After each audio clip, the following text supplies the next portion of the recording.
Thank you, Vicki. I'm very grateful to be in your pulpit today, and I want to especially thank you for the trust that you have given me in this adventure called No Order of Service. I am going to tell you what's going to happen so that you don't worry that we will be breaking out into interpretive dance. It is nothing that scary. I did not prepare a sermon for you today. Instead, I'm going to bring you 3 stories.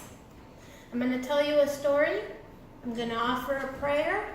I'm going to invite you to join me in singing. I'm going to do it again. I'm going to tell a story. I'm going to offer a prayer. We're going to sing. We'll do it a 3rd time. Story, prayer, song. Then we will do that thing that you do every week where you gather in congregation. I think it's called congregational. Connecting in the congregation. Thank you. And then we'll come together for a reprise of that last hymn, and then we'll have a blessing, and we'll go forth into the world. Does that sound like a good plan? Sure. All right. Then let's do it. The first story I want to tell you is about my dad. In 1972, my father, my mother, and 1-year-old baby me moved from Mexico City to Lawrence, Kansas, so that my father could pursue a doctorate in psychology. Now, my dad was raised in a poor part of Mexico City in a barrio called La Vallejo. And I'm pretty sure that his experience watching people get evicted because they couldn't pay rent was a formative moment for him, and it was part of his fierce commitment to provide for his family, to always be safe, to make sure that he did what he needed to get ahead. And I'm pretty sure that my grandmother also helped with that commitment. And education was the tool. So here's my dad. He's 26 years old. He's in Lawrence, Kansas with his new family. And what's really amazing to me is that my dad chose to pursue a degree in a language he barely spoke. So he spoke enough English to pass the TOEFL, the test that you demonstrate your fluency, but he really wasn't fluent, far from it. My understanding is that he taught himself English by translating psychology textbooks line by line with my mother, who was bilingual. Now we know why I am a geek too. My dad tells me this one particular story about the park that he used to walk through on his way home from campus every afternoon. And in this park, there was a bench. And my dad would get to that bench, and every afternoon, he would sit on that bench, and he would burst into tears. Every afternoon. My heart goes out to that 26-year-old dad, trying to make it in a different country, in a different language, in a graduate school environment, which, as some of us know, can be a little intense. I can relate to my dad sitting on that bench crying. I too have sat on that metaphorical bench. I too have had moments in my life when I've hit a wall. I've said, I can't continue. I can't do this. And yet, I must. Perhaps some of you in this room are familiar with that bench, too. I know that if you are a parent, you know what I'm talking about. Mm-hmm. Many a night, you're like, and then you do it anyway. If you're a caretaker of someone that is living with chronic illness, or if you yourself have chronic illness, you know that bench. If you're a person of color living in this country, if you're trans or genderqueer, if you're an immigrant, if you live with a disability, or if you're grieving a recent loss, as some of you are here today, you know that bench well. So let's talk about what we do to get off the bench. The first element I want to name is this resilience, what we need in order to move from the place of I can't, where you're sitting on the bench, you're crying, you just can't, and then you finish crying, and you take a deep breath, and you reach for something, right? Like you reach for something to get off the bench. You find something to help you keep going, to help you keep going home. That that resilience is what we draw from.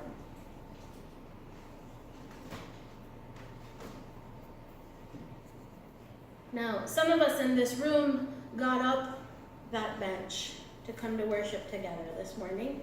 And some of us are more fortunate and have not visited that bench quite so recently. One of the things that gives me strength, one of the things that I reach down and pull from when I need to feel more resilient, is having a community that knows what is real for me. A place where I don't have to fake it. I don't have to say, how are you? Fine. But actually say, it's rough right now. I need a place where I can name how it really is. And I hope that this is that place for you. I hope that this is a congregation where you can be real with each other, where you can take turns being strong, and where the community can help us deepen our resilience and our commitment and our capacity to get up and keep going. Because we remember we're not doing it alone. We don't have to do it alone. It's not possible to do it alone. In a moment, I'm going to lead us in singing the hymn Comfort Me, which is hymn 1002 in the teal hymnal. So if you'd like to use a hymnal, please take a moment now to find the hymn. The words are very simple, and we're only going to sing the first verse 3 times. So the words are, comfort me, comfort me, comfort me, oh my soul. You don't really need the hymnal, but if you want to follow along with the music. What's the number? It's 1002. The board is crazy. The word is crazy? The song board says we're going to sing hymn 100, so I guess we should just Oh, the start. 2 fell off maybe. Thank you, Julie, for handling it. Julie is on it. The numbers are there, they're just not in the right order. The numbers are not, maybe a child had some fun. We're okay. We're okay because I'm telling you what's happening. 1002. Before we sing, I would like to offer you a prayer. I invite you to join me in a space of silence and reflection. For those of us who are struggling, for our past selves who sat on that bench, for our future selves who will take a turn on that bench again, for our ancestors who sat on that bench so we didn't have to. Let us pray. Spirit of life, be with us and among us. Spirit of love, fill the bucket of resilience and persistence, that we may keep going on in our lives and help our beloveds go on in theirs. Please and thank you.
to share with you begins the evening of November 8, 2016, election night. I went to bed with a very bad feeling in my stomach. Things were not looking good for the Democrats and for Hillary Clinton. And sure enough, the next morning I woke up to the news that Donald Trump was elected our new president. And the most difficult thing about that was that I had to break the news to my daughters, who at the time were 8 and 11. And I expected them to be pretty disappointed because they were really looking forward to their first female president, and they had gone to bed excited about that.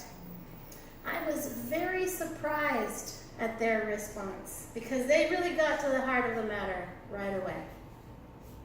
Sophia, my youngest, she took in the news and she frowned and she asked, "Is he going to build a wall, and will Abu still be able to come see us?" So Abu is short for abuela, and that's what they call my mother, who still lives in Mexico. My eldest, Aliana, she took the news in very soberly. The first thing she said was, "Will you please process your citizenship papers right away?" Now, the whole of my immigration story is too long for today's service, but for the most time that I have lived in this country, I've had a green card. I was a permanent resident alien, and resident alien is a whole other sermon. I have feelings about resident alien. Whatever. That's another time. What's striking to me is that Aliana knew right away what we have been living and experiencing over the past 2 years in this administration. Immigrants are not safe in this country. Now, this isn't new, but it's worse. Yes. It is much worse. Since the beginning of this administration, I have known that I can no longer participate in public protest for risk of being arrested and potentially jeopardizing my presence here. As a result of this awareness and of this feeling of fear and of Aliana's request, I decided to apply for citizenship, and I am relieved to say that it has been granted. I am now a U.S. citizen. I appreciate that.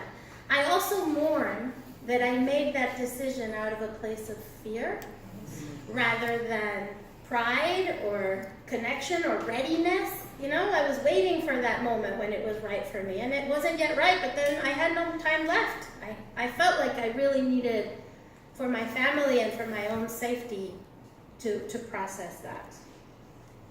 And I still have some unfinished feelings and some work to do around the whole experience and the whole immigration system in general, because I was going through the immigration system and through that citizenship process last summer, and it was air-conditioned and pleasant and simple, and of course I aced the test and, you know, all the things. At the very same time, the very same week that we started separating families at the border. So here I am participating in this other half of this system, but it's the same system, right? And so now I'm somehow part of this process and system in a way that is complicit with this other stuff that's going on. And it leaves me with all of these questions about the good immigrant and who's a good immigrant and who gets to be a citizen and why. And that's really uncomfortable, really uncomfortable.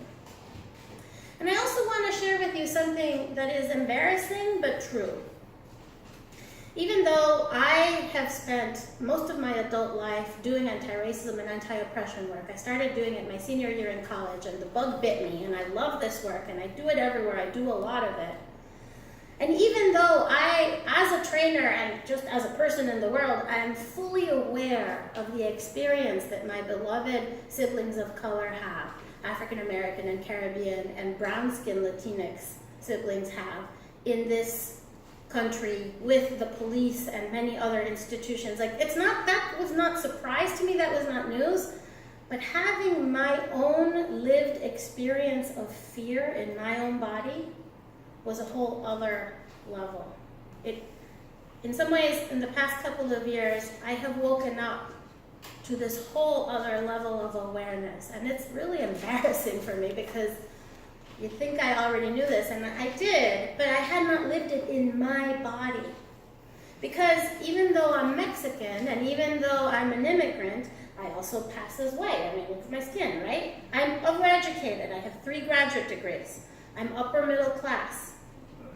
And it wasn't until the rhetoric against immigrants was taken to this new level, and we started seeing the impact of these new immigration policies, that I started to feel less safe. And that, in turn, has led me to look at not only what's going on around me, but what's going on inside me. Over the past couple of years, I have experienced a brutal awakening to my own complicity in a white supremacy culture.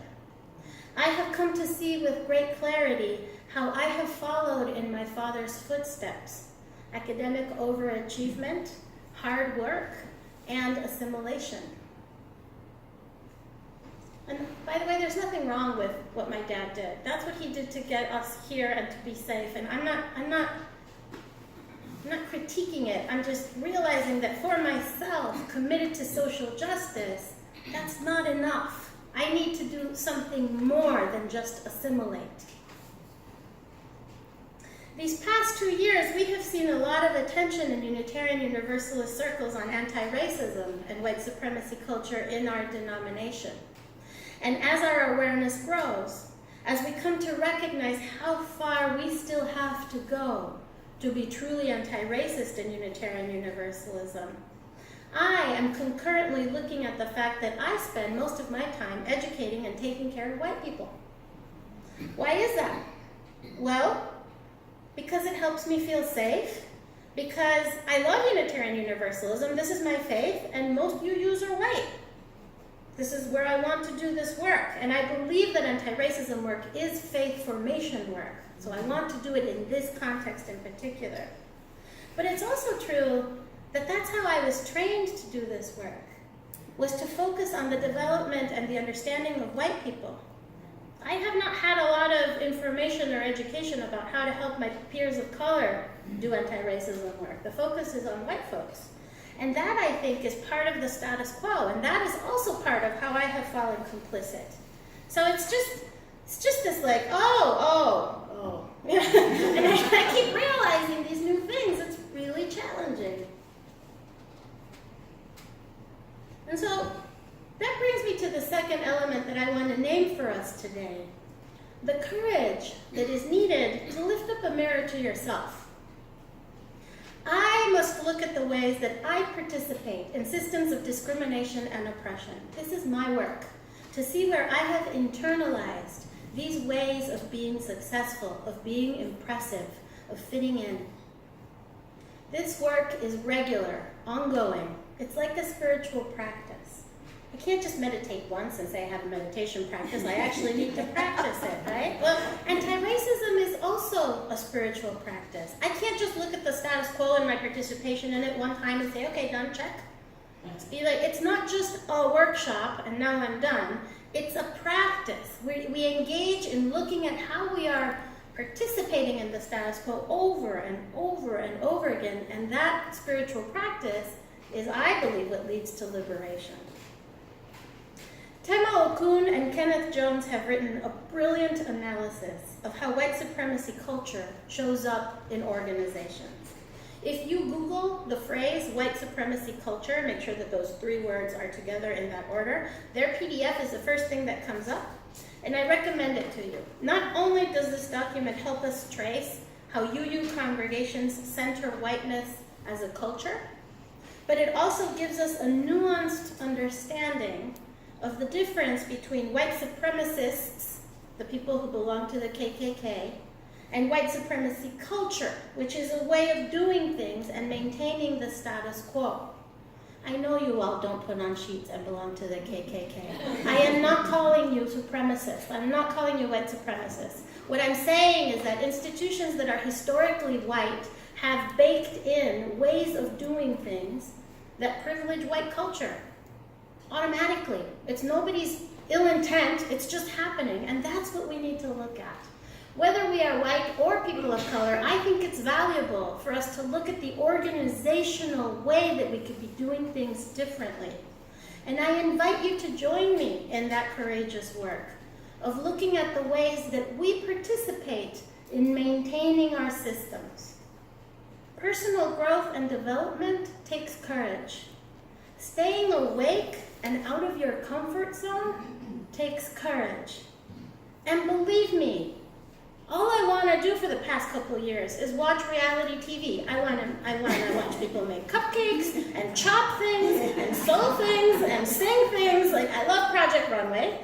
It gives me so much pleasure to watch people be creative in different ways. But even though I have the impulse to numb, which I think is what that is, I also have the commitment to grow. Not just for myself, but for my children, and for the children of my children, for the beloved community that we keep talking about, for the Unitarian Universalism that could be, but is not yet here. I cannot do this work alone. I need a community to do it. Some of the work I need to do with my colleagues of color, with other immigrants, with people who can help me see my patterns and help me decolonize my soul when I'm still kind of stuck in that way of wanting to make it work. Some of the work we need to do in our congregations and in our larger denomination. We need to circle round with each other to do this work.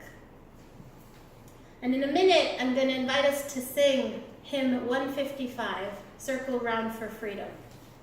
So now is the time for you to pick up the gray hymnal, 155, and we're going to sing the hymn twice through.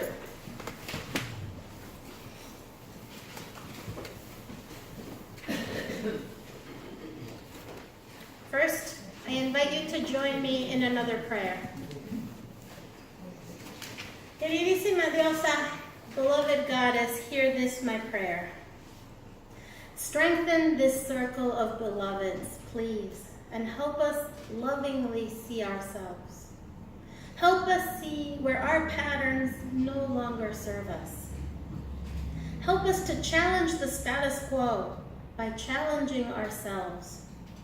Help us see our opportunities for growth and development with clarity and without guilt or judgment, but bathed in your unconditional love. Bendita seas. Amen. Amen.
The third story I want to tell you today is not about me or my family, it's about you, Beacon.